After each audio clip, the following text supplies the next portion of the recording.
নমস্কাৰ আপোনালোকক RM education চেনেললৈ সকলোকে স্বাগতম জনাইছো। আজি বহুতে ভাল খবৰ যিসকল এডিআৰই গ্ৰেড 4 গ্ৰেড 3 আৰু আসাম পুলিচ সকলোৰে বাবে বহুতে ভাল খবৰ। আৰু যদি আপোনালোকে চেনেলটোলৈ নতুনকৈ আহিছে তেন্তে চেনেলটো সাবস্ক্ৰাইব লাইক কমেন্ট কৰিবলৈ নাপাহৰিব। আশা কৰো ভিডিঅটো শেষলৈকে চাই বুলি। আৰু মুখ্যমন্ত্ৰীয়ে কি কৈছিল সবিশেষ আপোনালোকে চাই লওক। আজি আমি আগুৱাই লৈ গৈছো। যোৱা বছৰটোত নিবনুৱা লোকৰ বাবে বা ল'ৰা ছোৱালীৰ বাবে স্বচ্ছতা এক নতুন বাতৰি আছিলে। বৰ্তমানলৈকে আমাৰ ৰাজ্যত আমি 1,24,680টা নিযুক্তি এটাও হাইকোৰ্ট কেছ নোহোৱাকৈ দিবৰ বাবে সক্ষম হৈছো। Assam government has no litigation in high court. এপইণ্টমেণ্টৰ ক্ষেত্ৰত কোনো ধৰণৰ লিটিগেশ্যন নাই আৰু ই অসমৰ প্ৰশাসনিক বুৰঞ্জীৰ বাবে এটা নতুন ঘটনা। অহা কেইটামান মাহৰ ভিতৰত আমি নতুনকৈ 36,753টা নতুন নিযুক্তি দিয়াৰ বাবে আমি আগবাঢ়ি গৈ আছো। ৰাজ্য চৰকাৰৰ এটা বিশেষ দায়িত্ব হৈছে ৰাজ্যত আইন শৃংখলা ৰক্ষা কৰা। অসমে আইন শৃংখলাৰ ক্ষেত্ৰত চমকপ্ৰদ সাফল্য লাভ কৰিবলৈ সক্ষম হৈছে। মই যোৱা কালিলৈকে আপোনালোকক কেইটামান ডেটা ক'ব খুজিছো। 2021 চনত মই দায়িত্ব লোৱাৰ সময়ত প্ৰতি বছৰত আমাৰ ৰাজ্যত 1,33,239টা কেছ ৰেজিষ্টাৰ হৈছিল। এই বছৰত এই cash register 1,33,000 registered FIR to a mere 49,965. The reduction percentage is 62%.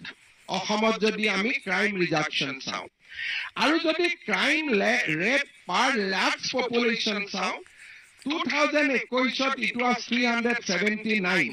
মই আগৰ সৰকাৰ বিলাকৰ লগত কম্পেয়াৰ কৰাৰ পৰিৱৰ্তে নিজৰ লগত নিজক কম্পেয়াৰ কৰাৰ চেষ্টা কৰিছো so that we are not being political.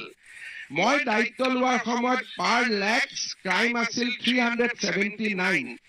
Today per lakh crime has come down to 139. তাৰমানে 1 লাখ মানুহৰ 140 জনে এতিয়া অপৰাধ কৰে and reduction percentage is again 63. Investigation. আমাৰ ৰাজ্যত আগতে পুনাক ভেলী উন্নয়ন বিভাগ পঞ্চায়ত নিৰ্বাচনৰ প্ৰস্তুতি আৰু আমাৰ পাব্লিক যি পৰীক্ষা হয় এই পৰীক্ষাত হোৱা নকল আদিৰ বিপক্ষে কঠোৰ আইন এইবিলাকৰ জৰিয়তে আমি ৰাজ্যত এটা সুন্দৰ পৰিৱেশ এটা আমি সৃষ্টি কৰিবলৈ সক্ষম হৈছো। প্ৰধানমন্ত্ৰী ডাঙৰীয়াই সোলাৰ ৰুফটপ ইনষ্টলেচনৰ বাবে আবেদন কৰিছিলে।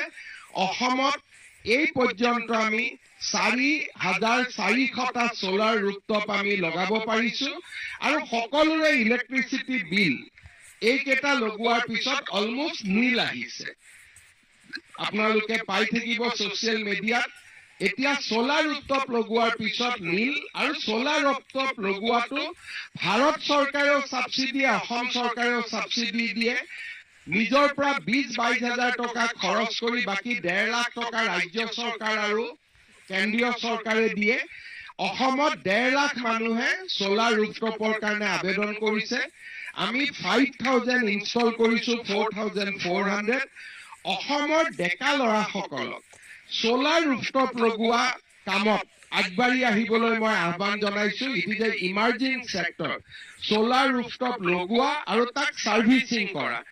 এই ক্ষেত্ৰত অসমৰ ইঞ্জিনিয়াৰিং ইনষ্টিটিউট সমূহৰ পৰা পাছ কৰা ITI পৰা পাছ কৰা ল'ৰা ছোৱালী বিলাকে বহুত ডাঙৰ কৰ্ম সংস্থাপন পাব পাৰে। মই সোলাৰৰ ক্ষেত্ৰত ডেকা ল'ৰা ছোৱালীসকলক আগবাঢ়ি আহিবলৈ আহ্বান জনাইছো।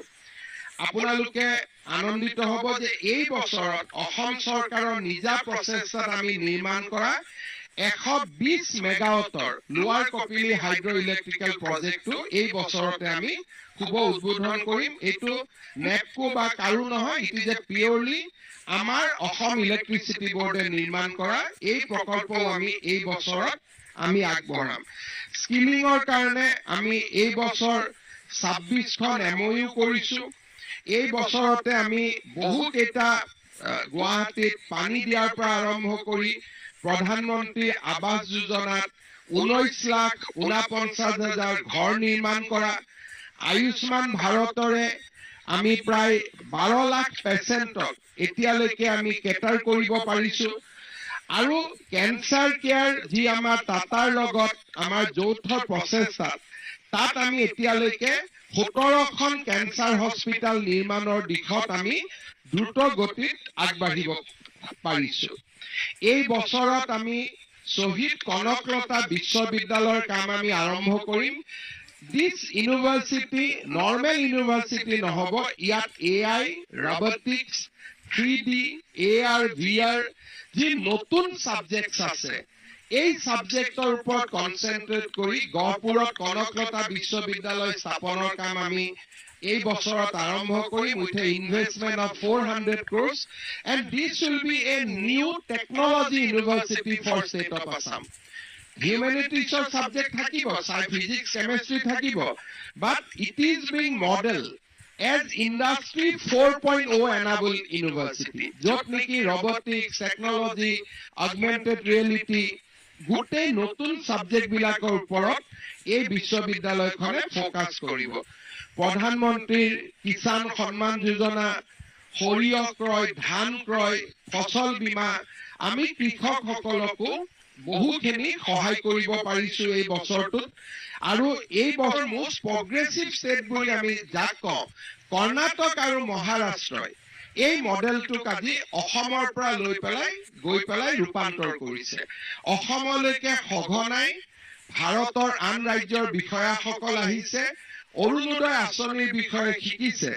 আৰু আজি অৰুণোদয় আঁচনি বিভিন্ন নামত কৰ্ণাটক মহাৰাষ্ট্ৰ মধ্যপ্ৰদেশ ঝাৰখণ্ড আৰু পশ্চিম বংগ 5খন ষ্টেটত অসমৰ মডেল ই ইমপ্লিমেন্ট হৈছে কাৰণ Orunodoi becomes the best tool for poverty alleviation আৰু ই সেইকাৰণে কৰ্ণাটকৰ দৰে অগ্ৰণী ৰাজ্যয়ো ইয়াক ৰিকগনাইজ কৰিছে যোৱা বছৰটোত আৰু এটা আমাৰ খুব নতুন এখন আমি আঁচনি ৰূপায়ণ কৰিছিলো আঁচনিখনৰ নাম আছিল নিযুত মইনা আমি দেখা পাওঁ যে বহুতো ছোৱালীয়ে আৰ্থিক অৱস্থাৰ কাৰণে শিক্ষা আধাতে সমাপ্তি কৰিছিলে আৰু চাইল্ড মেৰেজৰ ওপৰত যেতিয়া আমি আক্ৰমণ কৰিছিলো তেতিয়া ৰাইজে কৈছিলে যে ঋণাত্মক ব্যৱস্থাৰ লগত পজিটিভ ব্যৱস্থা কি হ'ব পাৰে তেতিয়া আমি কৈছিলো যে আমি শিক্ষাক লজিক্যাল কনক্লুজনলৈকে লৈ যাম আজি অসমৰ 1,60,000 ছোৱালীয়ে প্ৰত্যেক মাহত একাদশ শ্ৰেণীত পঢ়িলে 1000 টকা ডিগ্ৰীত পঢ়িলে 1250 টকা পোষ্ট গ্ৰেজুৱেটত পঢ়িলে 2500 টকা স্কলাৰশ্বিপ লাভ কৰে আৰু ই অসমৰ নাৰী শিক্ষাৰ ক্ষেত্ৰত ই এক বহুত ডাঙৰ পৰিৱৰ্তনৰ ফালে লৈ গৈছে মই ভাবো যে drop out will B reduce আৰু অহা বছৰ যেতিয়া আমি দেখা পাম পৰিসংখ্যা শিক্ষা বিভাগে দিব পাৰিব যে drop out will be very minimize আৰু অসমৰ এই আঁচনিখনৰ বিষয়েও এতিয়া ভাৰতৰ বিভিন্ন ৰাজ্যৰ চৰকাৰ আহিছে নিযুত মইনা আঁচনিখনৰ বিষয়ে জানিবৰ বাবে বুজিবৰ কাৰণে মই ভাবো যে নেক্সট ইয়াৰ ইণ্ডিয়াৰ এটলিষ্ট 10খন নতুন ৰাজ্যই এই আঁচনিখন ৰূপায়ণ কৰিব আৰু মুখ্যমন্ত্ৰী সন্মিলনতো মোক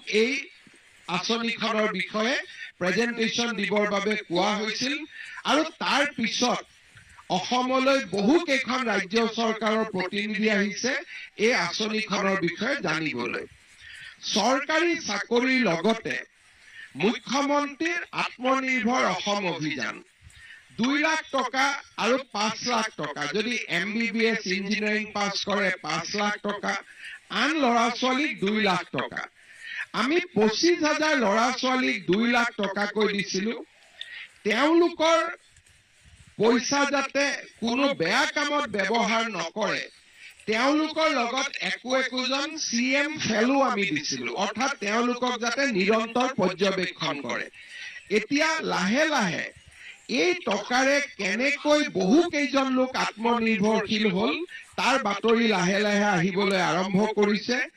আমাৰ উদ্দেশ্য হ'ল এই ল'ৰা ছোৱালীখিনিক আমি আগবঢ়াই লৈ গৈ প্ৰধানমন্ত্ৰী মুদ্ৰা আঁচনি পৰ্যায়লৈকে লৈ যোৱা। আমি এই বছৰ আৰু 1 লাখ ল'ৰা ছোৱালীক এই আঁচনিখনৰ অধীনলৈ লৈ যাবৰ বাবে চেষ্টা কৰিছো। 2025ত এখন আমাৰ খুব ডাঙৰ ফ্লেগশ্বিপ আঁচনি ৰূপায়ণ হ'ব। সেইটো হ'ল যে 30 লাখ মহিলাক উদ্যোগী কৰাৰ প্ৰচেষ্টা।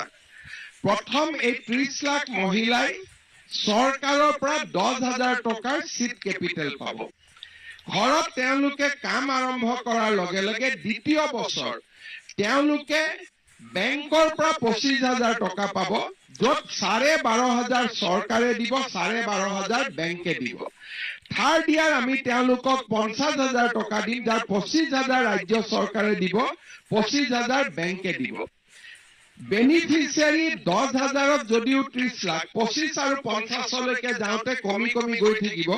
কাৰণ যোনে টকা দুৰুপয়োগ নকৰে, সঁচাকৈ বিনিয়োগ কৰে, তেওঁলোকেহে নেক্সট জখলাটোলৈকে উঠিব পাৰিব। আমাৰ ৰাজ্যত মহিলাসকলৰ মাজত ইতিমধ্যে এই আঁচনিখনে বহু বেছি জনপ্ৰিয়তা লাভ কৰিবলৈ সক্ষম হৈছে। আৰু এটা কথা মই আপোনালোকক জনাব খুজিছো যে এই 2024 চনৰ বছৰলৈকে 12,71,672 গৰাকী মহিলাক আমি মাইক্ৰ ফাইনেন্সৰ লোনৰ পৰা ৰেহাই দি তেওঁলোকক আমি বছৰটো 2025ত ৰেচন কাৰ্ডৰ দোকানৰ জৰিয়তে দালি, নিমখ আৰু চেনি প্ৰদানৰ বাবেও ৰাজ্য চৰকাৰে বিশেষ ব্যৱস্থা হাতত ল'ব, যাতে বজাৰতকৈ কম দামত ৰেচন কাৰ্ড দোকানৰ জৰিয়তে দৰিদ্ৰ লোকে, মধ্যবিত্ত লোকে দালি, চেনি আৰু নিমখ কম। ভিডিঅ'টো চাই কেনেকুৱা লাগিলে? যদি ভাল লাগিছে চেনেলটো ছাবস্ক্ৰাইব, লাইক, কমেণ্ট কৰিবলৈ নাপাহৰিব। এনেধৰণে আপডেট পাই থাকিব আপোনালোকে এইটো চেনেলত।